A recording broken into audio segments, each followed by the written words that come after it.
Alrighty, today we are going to be learning how to get text on the ground in Capcut. Now, for this, you need to have both Capcut and you need to have Canva as well. This is one of my biggest pet peeves about Capcut is that you cannot change the pitch, the yaw, you cannot rotate your text in a 3D way to make it look like this. You can do it using the Player 3 effect, which I've shown in a previous video. However, it doesn't let you do it this way. Okay, so for this one, you're going to need a shot that was taken on a tripod or a still shot. Just find a point on your video and grab a still frame.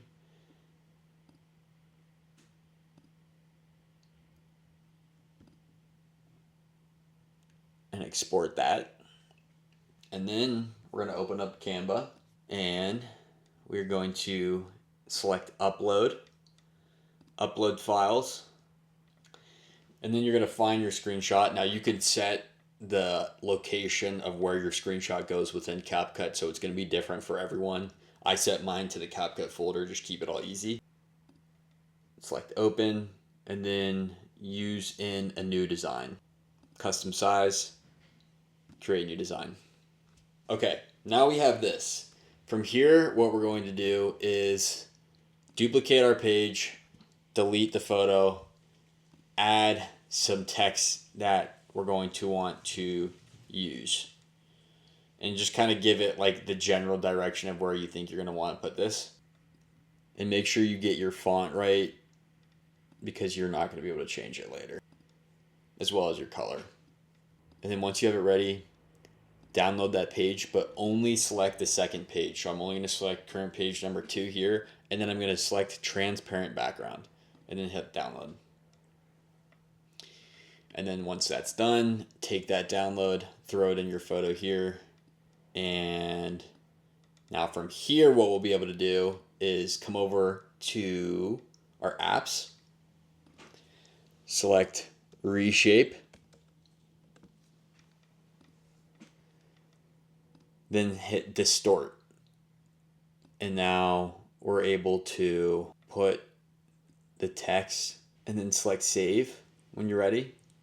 Now I'm going to also add a logo in here. So I'm just going to do the exact same thing and reshape it. All right, now once you have your objects on the ground in the way that you want them, what you're going to do is delete the background and download this with a transparent background. Now we're going to bring Capcut back. We're going to add this photo onto our screen here. Make it more realistic, just turn that opacity down. That's one way to do it. Another way to do it is crank that opacity all the way back up, go to blend, and then hit soft light. Now, one way that I'm going to make this even more realistic is I'm going to have my subject going on top of it.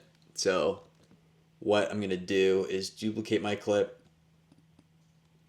delete that for a second. I'm going to bring it to the point in which I start to go over.